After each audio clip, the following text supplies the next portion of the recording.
ব্যাম ব্যাম, এটা ব্যাম। ব্যাম মাছ দেখুন বন্ধুরা, ব্যাম উঠছে, একটা ব্যাম একদম লাল হয়ে গেছে, পুরা পাকা ব্যাম, নদীর ব্যাম। রিং জালে শুধু ব্যাম না, বিভিন্ন ধরনের মাছ আসে। ভিডিওটা শেষ পর্যন্ত দেখবেন এবং চ্যানেলটা অবশ্যই সাবস্ক্রাইব করবেন। প্রিয় বন্ধুরা, দেখুন কিভাবে রিং জাল নদীতে ফেলে নৌকাতে করে। সম্পূর্ণ ভিডিওটা দেখুন, রিং জাল ফেলা এবং উঠানো সম্পূর্ণ ভিডিও দেখলে বুঝতে পারবেন। দেখুন কত সুন্দর করে দিচ্ছে জাল নদীতে। জালের নিচে ওয়েট দেওয়া আছে যাতে নদীর স্রোতে ভেসে না যায়, এবং মাথা একটি বড় ধরনের ওয়েট দেওয়া আছে যাতে জালটা টান টান থাকে এবং জালের মুখগুলো ভালোভাবে থাকে, মাছ যাতে ঢুকতে পারে। তো দেখুন, একটি জাল উঠায় রিং জাল ফেলার 2 থেকে 3 দিন পরে তো জালটি উঠানো হচ্ছে। দেখা যাক জালের ভিতরে কি মাছ আছে।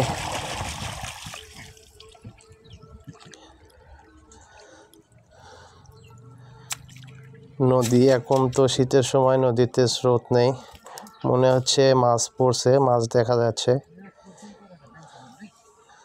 তো কি মাছ পড়ছে এখনই বোঝা যাচ্ছে না, জালটা তোলা হোক তারপরে দেখবো কতগুলো মাছ পড়েছে এবং কি কি মাছ আছে।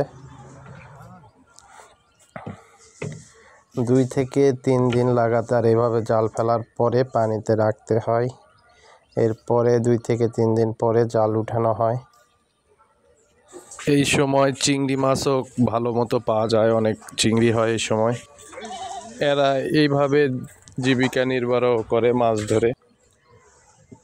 তো মনে হচ্ছে বেশ ভালো মাছ পড়েছে, দেখা যাক শেষ পর্যন্ত কতগুলো মাছ উঠে। মাছ আছে, মাছ মাছ পড়ছে অনেক মাছ পড়ছে। দেখ বন্ধুরা, কতগুলো মাছ পড়েছে, মনে হয় অনেকগুলো মাছ পড়েছে। প্রায় জাল তোলা শেষ।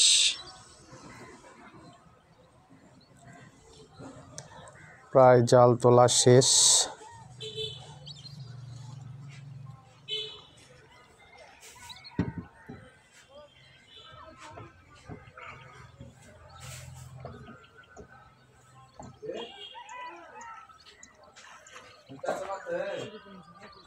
জাল তোলা শেষ হলে কিনারে আসবে, আমরা দেখব কতগুলো মাছ উঠেছে।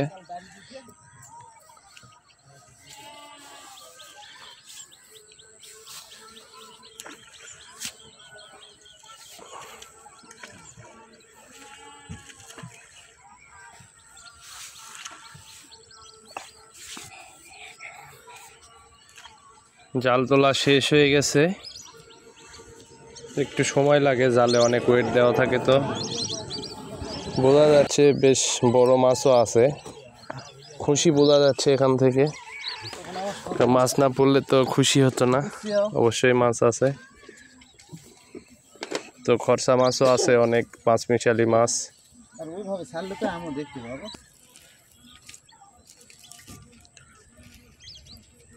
ছোট ছোট মাছ দেখা যাচ্ছে, পুঁটি, চিংড়ি,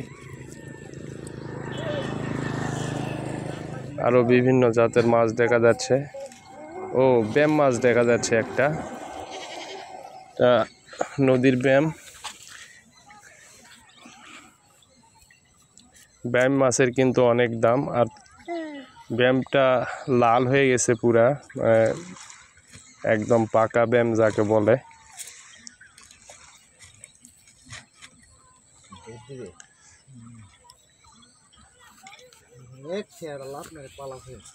তো বন্ধুরা, সাথে থাকার জন্য অনেক অনেক ধন্যবাদ। আর ভিডিওটা ভালো লাগলে একটা লাইক করে দিবেন, আর অবশ্যই চ্যানেলটা সাবস্ক্রাইব করে সাপোর্ট করে যাবেন। সবাই ভালো থাকবেন।